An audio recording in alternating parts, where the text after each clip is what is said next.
आपले माणसं या यूट्यूब चॅनलमध्ये आपलं हार्दिक स्वागत आहे. आणि आपण अशा ठिकाणी आहोत. हे खोडावाडीचं शिवार आहे आणि खोडावाडीच्या शिवारामध्ये या ठिकाणी ही विहीर आहे बघा. आणि ह्या विहिरीची खोली असन जवळजवळ 5 परस सरासरी. आणि यामध्ये आता सध्याला विचार केला तर 3 परस पाणी आहे. आणि या ठिकाणी एक शेतकरी पशुपालक आपल्या जनावरांना म्हणजे बैलांना आता शेती कामासाठी वर डोंगरावर घेऊन आलेले आणि पाणी पाजण्यासाठी आलेले. तर म्हणजे ह्यावर्षी भयानक दुष्काळ आहे आणि दुष्काळाची दहकत संपूर्ण महाराष्ट्राला आहे. महाराष्ट्रावरती पसरलेली जिकडे तिकडे पूर्ण दुष्काळ दिसतोय. आणि ह्या ठिकाणी डोंगराच्या म्हणजे जमिनी सपाटीपासून कमीत कमी 500 फुटाच्या वरती डोंगर आहे आणि डोंगरावरती ही विहीर खोदण्यात आलेली आणि या विहिरीचं बांधकाम झालेलं आहे. आणि ह्या विहिरीमध्ये आता सध्याला 3 परस पाणी असू शकतं असा अंदाज आहे.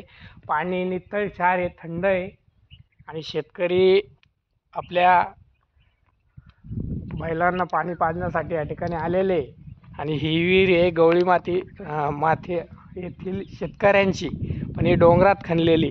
म्हणजे सांगायचं म्हणलं तर निसर्गाची देण. कारण निसर्ग असा आहे, एखाद्याला भरून देतो आणि एखाद्याला काहीच नाही. काही शेतकऱ्याने यावर्षी विहिरी खणल्या तर त्या विहिरीला अजून पाणी लागलेलं नाही. कारण काय तर पाणी नाही. पण निसर्गाची देण. या ठिकाणी बघा शेती म्हणजे डोंगराळ भागात खणलेली ही विहीर आहे. आणि ही विहीर काही जास्त जुनी वाटत नाही, 1-2 वर्षापूर्वीची विहीर दिसती. चांगलं पाणी आहे. आणि या ठिकाणी अनेक शेतकरी स्वतःचे बैल घेऊन पाणी पाजण्यासाठी येतात. म्हणजे याच जनावराचा आशीर्वाद, शेतकऱ्याचा आशीर्वाद या शेतकऱ्याला आहे. कारण पाणी कारण खालच्या जुन्या विहिरी ज्या 9-10 परस आहे तळ्याजवळच्या, त्या विहिरींना आज 5-10 मिनटं चालणे इतकंही पाणी नाही. काही कोरड्या टाक पडलेल्या विहिरी. या विहिरीमध्ये चांगलं पाणी आहे. असंच तर डोंगराच्या कुशीत ही विहीर आहे. अशा पद्धतीने विहिरीला चांगलं पाणी आहे.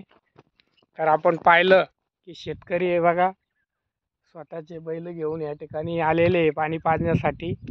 मशागत चालू आहे. नमस्कार, काय नाव तुमचं? चेतन सिंग राजपूत. हो का? काय शेती काय चालू आहे शेतामध्ये? आता काय सर्व हे चालू आहे. हो का? सऱ्या पाडणं चालू आहे. बरं, ट्रॅक्टर वगैरे याच्या माध्यमातून पाडत नाही साऱ्या वगैरे? नाही, ट्रॅक्टरनं खाली नाही घेते. बरं, बैलाची जोडी कशी म्हणजे यावर्षी घेतले का बैल जुनेचे? हे जुनाच आहे. हे वर्षी घेतलंय. काय भाव आहे बैलांचे? हे 27,000 घेतला. 8 दिवस झाले. 70,000चा? 27. आणि हा याला 3 वर्ष झाले. हो का? चांगले एक बैल व्यवस्थित? व्यवस्थित. बरं, पूर्ण मशागत तुम्ही शेतीची बैलांच्या साहाय्यानेच करता की? हो का? अनेक शेतकरी आता बैल ठेवत नाही, ट्रॅक्टर जे यंत्रणा असेल त्याच्या माध्यमातून. सर पण वखराला यायला बैलच लागतात. बर, शेतीला म्हणजे बैलाचा उपयोग होतो चांगला आज पण. आणि त्या शेणखताचाही वापर तुम्ही शेतीत करता? शेतीचाच वापर. असं आहे का? किती एकर शेती तुम्हाला? आता 6 मिळून 30 एकर आहे. हो का? पूर्ण डोंगराळ भागातच आहे? डोंगरातच आहे? पूर्ण डोंगरावर. तर कोरडूचे का? कोरडूचे. काय पीक घेता? कापूस. दुसरं काही? बाजरी वगैरे घेतली नाही. हो का? चांगलं उत्पन्न होतं का मग? चांगलं होतं सर. आणि भाव अपेक्षित आहे का तुम्हाला? जो मालाला भाव भेटतो तो योग्य आहे का? काय भाव आहे का याला? 1500 रुपयाला बॅग आहे आता. याचा परिणाम ह्या कालच्या निकालावरती जाणवला का? कालचा जो निकाल लागला लोकसभेचा, तर अनेक दिग्गज नेते पडले. म्हणजे जे निवडून येण्यासारखे होते त्यांना वाटत होतं का मी कधीच पडू शकत नाही, असे पडले ते. असं आहे का? बरं झालं. म्हणजे याचा परिणाम जाणवला. जालना जिल्ह्यातले 25 वर्षाची सत्ता. 10 वर्षांनी रोड नाही झाला, आता समोर रोड आहे तुमच्या बघा. म्हणजे तुम्हाला अपेक्षित होतं की बाबा विकास कामं झाले पाहिजेत आणि शेतकऱ्याच्या मालाला भाव कुठं भेटला?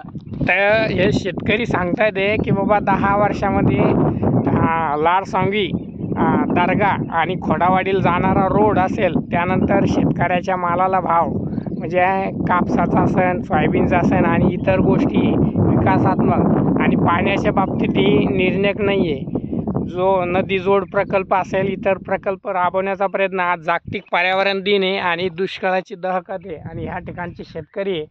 तर शेतकरी सांगतोय की बाबा आमच्या मनास समाधान म्हणजे आज झालेलं आहे. कारण दिग्गज नेते, जालना जिल्ह्यातील 25 वर्षाची सत्ता आज ती गेलेली आहे. म्हणजे 25 वर्षांना असलेले केंद्रीय मंत्री खासदार रावसाहेब पाटील दानवे आणि या ठिकाणी काँग्रेसचे कल्याण काळेसाहेब हे निवडून आलेले. तसेच बीड जिल्ह्याची सत्ता म्हणजे 10-15 वर्षापासून एक हाती कमळ फुलत होतो, त्या ठिकाणची सत्ता गेलेली. म्हणजे विकासाच्या बाबतीत आणि इतर गोष्टीच्या बाबतीत शेतकरी राजा सांगतोय की आमच्या पिकाला भाव भेटला पाहिजे, आमच्या मालाला योग्य समाधानकारक आम्हाला खतं. बरं, यावर्षी खताचे बियाण्याचे भाव वाढले असं तुम्हाला वाटतं तर काय आहे की बाबा योग्य आहे की अयोग्य आहे? वाढले सर, 1500 रुपयाला बॅग आहे खताची. बर, 10-26 घेतली तर 1470. तर पूर्वी कितीला होती ती बॅग? मागच्या वर्षी तेवढ्यालाच होती ना. हा, तर भाव कमी त्या व्हायला तुलनेत पाहिजे ना. कापसाचा भाव नाही आहे. कापसाला कुठं भाव आहे? आणि 7,000 चा कापूस आहे. कापसाची जी बॅग आहे, आपण सरकीची बॅग घेतोय, तर तुम्ही कोणती बॅग वापरता? सरकीची कोणती व्हरायटी लावता जास्त? 70-67. तर ती बॅग कितीला आहे? ती बॅग आताच नाही, ती 1300ला विकू राहिली. 1300ला. हा. त्याची मूळ किंमत किती आहे? 850. म्हणजे हे शेतकरी सांगतात आहे की मूळ किंमत 850 रुपये, 70-67, पण तिचा भाव 1300, 1400, 1500 रुपये. म्हणजे शेतकऱ्यांना लुटाचं काम हे दुकानदार लोकही करत आहे आणि शासनही करत आहे. कारण गोरगरीब जनतेला, सर्वसामान्य शेतकऱ्याला अपेक्षित असतं की बाबा योग्य भाव आणि योग्य माल आम्हाला योग्य वेळेत भेटला पाहिजे, खतं बियाणे. तर अशा पद्धतीने त्यानं सांगितलं की बाबा हो, ह्या सर्व गोष्टी आणि ह्या डोंगराळ भागात ही जमीन आपण पाहिलं, शेतकऱ्याला प्रत्यक्षात भेटून विचारलं, माहिती जाणून घेतली. आणि हाच तो रोड आहे बघा, जो मी दाखवत आहे आता तुम्हाला. हाच तो रोड आहे जो खोडावाडीला जातो, इकडं खामगाव म्हणजे राजूरकडे जाणारा हा मधला मार्ग आहे. पण ह्या मार्गावरती विकासाचं कुठलंच काही नाही. 10-20 वर्षापासून हा रोड तसाच आहे. आजही अपेक्षित आहे शेतकऱ्याला केरन यांच्या माल नेण्यासाठी यांना ह्या डोंगराळ भागातून गाड्या घेऊन जाव्या लागत्या. चला, धन्यवाद काका. येतो. चला भेट.